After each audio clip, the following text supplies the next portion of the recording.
Welcome back to another episode of the Dramatic Bible Reading Podcast. I'm your host, Bert Clemens.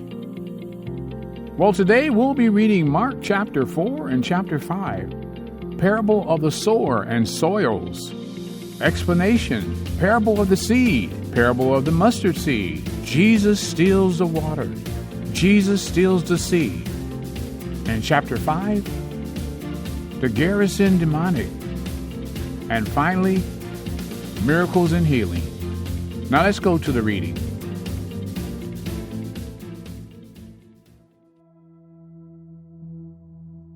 Mark chapter 4, Parable of the Sower and Soils.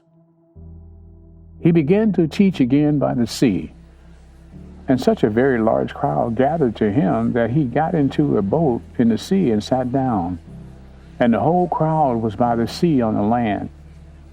And he was teaching them many things in parables, and was saying to them in his teaching, "Listen to this. Behold, the sower went out to sow. As he was sowing, some seed fell beside the road, and the birds came and ate it up.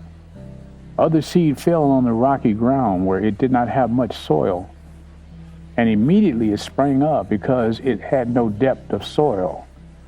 And after the sun had risen, it was scorched, and because it had no root, it withered away.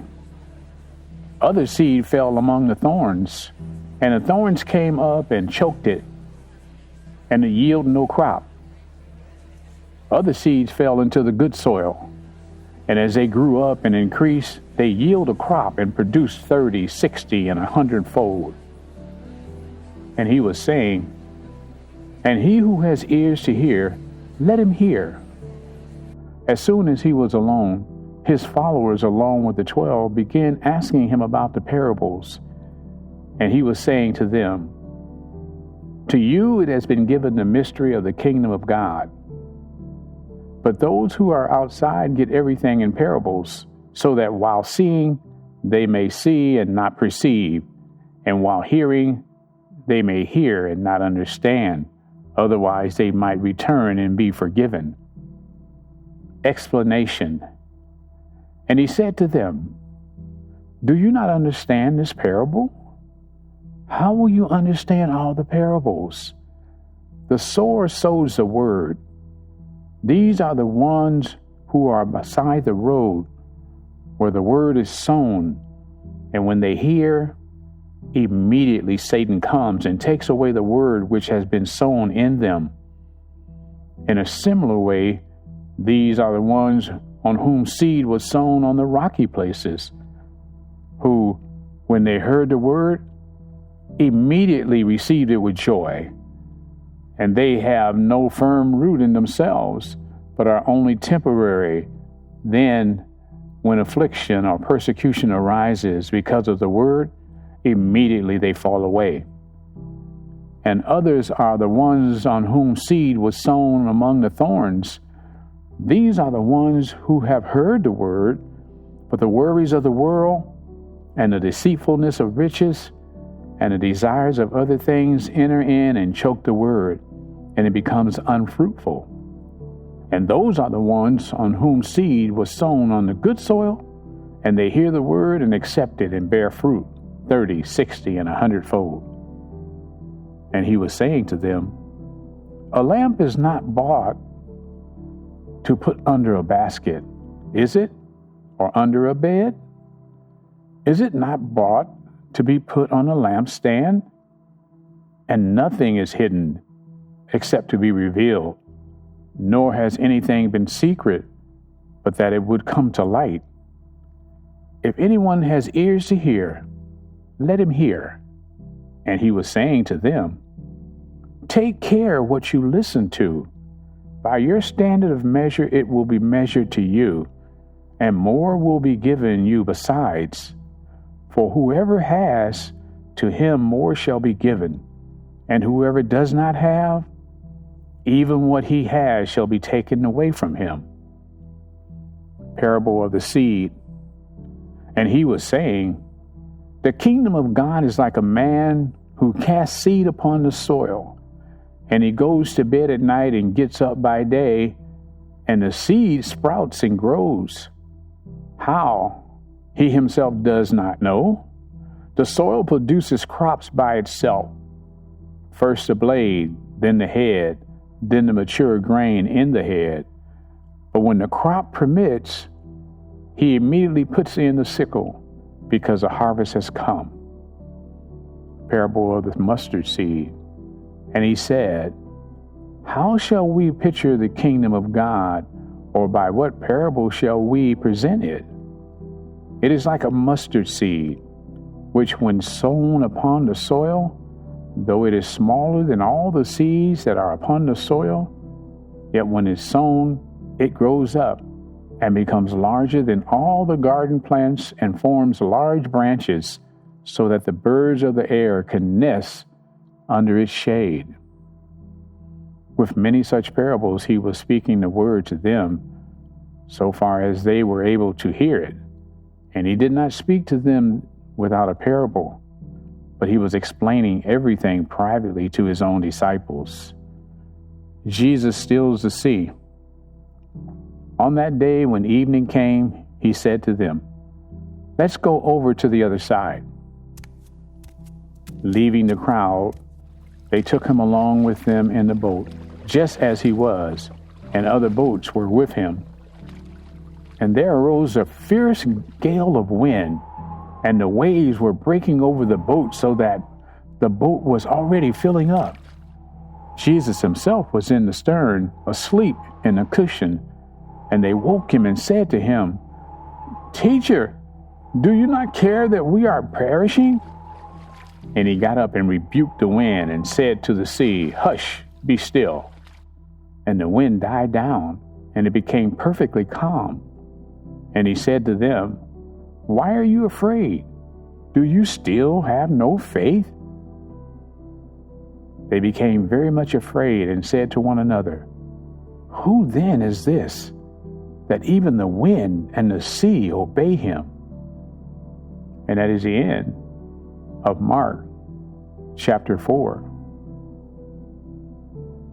Mark chapter 5. The Gerasene demonic. They came to the other side of the sea, into the country of the Gerasenes. When he got out of the boat, immediately a man from the tomb with an unclean spirit met him. And he had his dwelling among the tombs, and no one was able to bind him any more, even with a chain, because he had often been bound with shackles and chains, and the chains had been torn apart by him, and the shackles broken in pieces. And no one was strong enough to subdue him.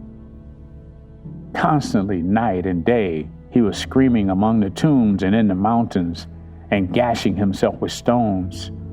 Seeing Jesus from a distance, he ran up and bowed down before him, and shouting with a loud voice, he said, What business do we have with each other, Jesus, Son of the Most High God?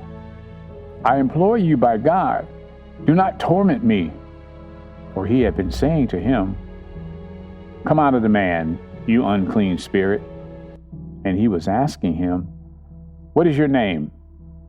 And he said to him, My name is Legion, for we are many. And he began to implore him earnestly to send them out of the country. Now there was a large herd of swine feeding nearby on the mountain. The demons implored him, saying, Send us into the swine so that we may enter them. Jesus gave them permission, and coming out, the unclean spirits entered the swine, and the herd rushed down the steep bank into the sea, about 2,000 of them, and they were drowned in the sea. Their herdsmen ran away and reported it to the city and the country, and the people came to see what it was that had happened. They came to see Jesus and observed a man who had been demon-possessed sitting down, clothed and in his right mind, the very man who had the legion, and they became frightened. Those who had seen it described to them how it had happened to the demon-possessed man, and all about the swine, and they began to implore him to leave their region. As he was getting into the boat, the man who had been demon-possessed was imploring him that he might accompany him. And he did not let him, but he said to him, "Go home to your people and report to them what great things the Lord has done for you and how he had mercy on you." And he went away and began to proclaim in Decapolis what great things Jesus had done for him. And everyone was amazed. Miracles and healing. When Jesus had crossed over again in the boat to the other side, a large crowd gathered around him. And so he stayed by the seashore. One of the synagogue officials named Jairus came up, and on seeing him, fell at his feet and implored him earnestly, saying, "My little daughter is at the point of death. Please come and lay your hands on her, so that she will get well and live." And he went off with him, and a large crowd was following him and pressing in on him. A woman who had an hemorrhage for 12 years and had endured much at the hands of many physicians and had spent all that she had and was not helped at all, but rather had grown worse. After hearing about Jesus, she came up in the crowd behind him and touched his cloak, for she thought, "If I could just touch his garment, I will get well." Immediately the flow of her blood was dried up, and she felt in her body that she was healed of her affliction.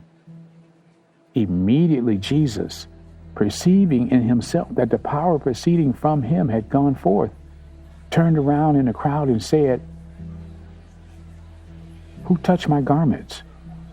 And his disciples said to him, "You see the crowd pressing in on you, and you say, 'Who touched me?'" And he looked around to see the woman who had done this. But the woman, fearing and trembling, aware of what had happened to her, came and fell down before him and told him the whole truth. And he said to her, "Daughter, your faith hath made you well. Go in peace and be healed of your affliction." While he was still speaking, they came from the house of the synagogue official, saying, "Your daughter has died. Why trouble the teacher anymore?" But Jesus overheard what was being spoken, said to the synagogue officials, "Do not be afraid any longer. Only believe." And he allowed no one to accompany him, except Peter and James and John, the brother of James. They came to the house of the synagogue official, and he saw a commotion, and people loudly weeping and wailing. And entering in, he said to them, "Why make a commotion and weep? This child has not died, but is asleep."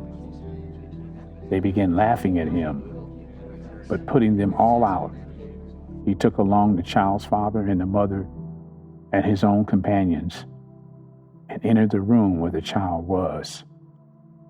Taking the child by the hand, he said to her,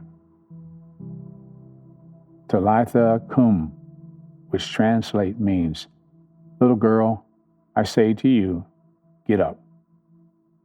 Immediately the girl got up and began to walk, for she was 12 years old. And immediately they were completely astonished. And he gave them strict orders that no one should know about this. And he said that something should be given her to eat. And that is the end of Mark chapter 5.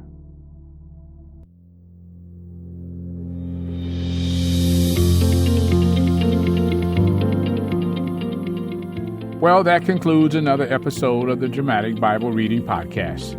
We're so glad that you're hearing this podcast and that we know that it's falling on good ground. We'd like to say hello to all our new listeners in the Middle East and Russia and China and South Korea. Keep telling your friends about this podcast, because you know faith comes by hearing, and hearing by the word of the Lord. Until next time, I'm your host, Bert Clemens.